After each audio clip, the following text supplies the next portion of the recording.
Failure is not the end. It is not a full stop at the end of your story.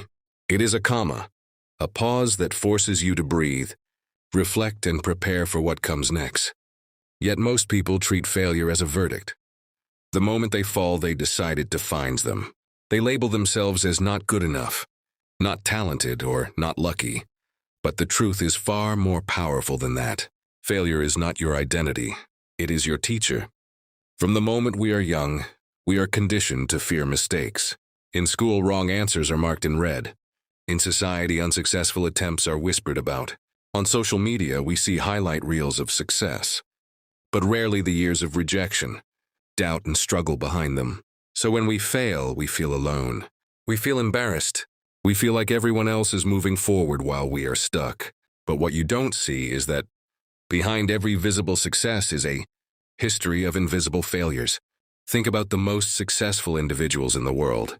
Before becoming a global icon, Oprah Winfrey was fired from her job as a television reporter because she was told she was unfit for TV. Steve Jobs was removed from the very company he built, Apple.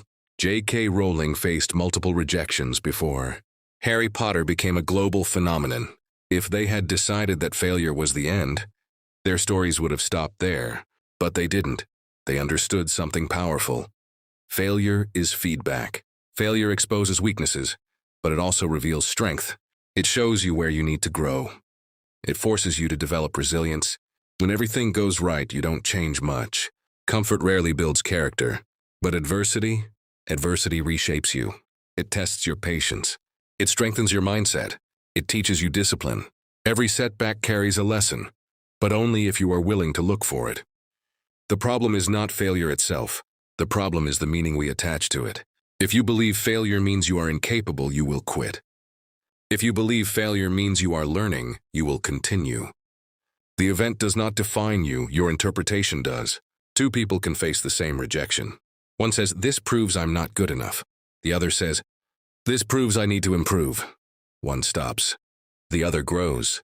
Consider the story of a young woman named Aisha. She dreamed of starting her own clothing brand. She invested her savings, worked late nights, and launched her first collection with hope in her heart. But the response was disappointing. Sales were low. Some customers criticized her designs.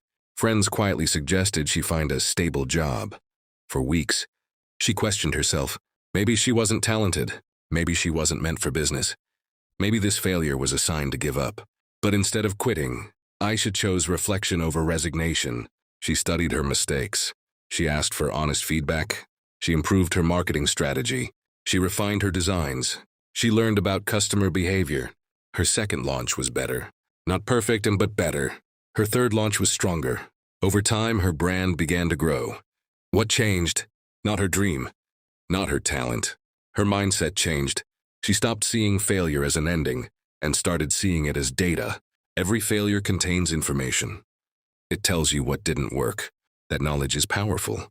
When Thomas Edison was inventing the light bulb, he reportedly tested thousands of unsuccessful attempts. When asked about his failures, he famously implied he had not failed but found thousands of ways that did not work. That is perspective. That is resilience. There is also a deeper truth about failure. It builds emotional endurance.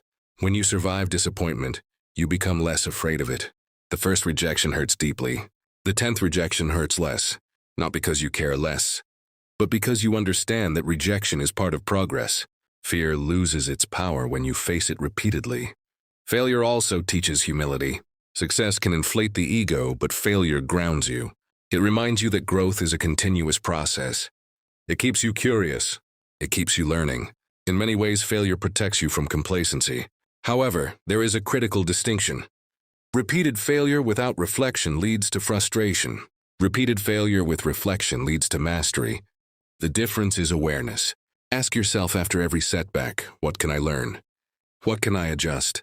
What skill do I need to develop? What habit needs to change? These questions transform pain into progress. Another reason people fear failure is because of judgment. We worry about what others will think. But the truth is, most people are too focused on their own insecurities to analyze yours. And even if they judge you, their opinion does not determine your future. Your persistence does. Look at athletes. Michael Jordan, widely regarded as one of the greatest basketball players of all time, has spoken openly about missing thousands of shots in his career. Those missed shots did not define him. His willingness to keep shooting did. Greatness is not built on perfection. It is built on persistence.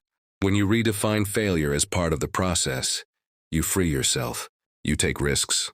You attempt bigger goals. You understand that falling is not fatal. Staying down is. And every time you rise after a fall, you reinforce your confidence. You prove to yourself that you are stronger than one moment of defeat. Failure also clarifies your desire. Sometimes when you fail, you realize whether you truly want something. If a setback makes you quit instantly, perhaps the goal was not deeply meaningful.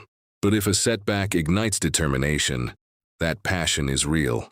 That fire matters. There will be moments when failure feels heavy, when you lie awake at night questioning your abilities, when comparison steals your joy, when progress feels slow. In those moments, remember this: progress is not linear. Growth is messy. Transformation is uncomfortable. The seed must break before it becomes a tree. Failure is not proof that you should stop. It is proof that you tried. And trying already separates you from those who never begin. The only true failure is the refusal to grow. So the next time you fall short, do not say, "This is the end." Say, "This is a lesson." Do not say, "I am not capable." Say, "I am becoming capable." Do not say, "This is impossible." Say, "This is preparation." Because failure is not the end of your story. It is the beginning of your strength. It is the training ground for resilience. It is the workshop of wisdom. It is the fire that refines your character. And one day when you stand in a place of success, you will not be grateful for the easy moments.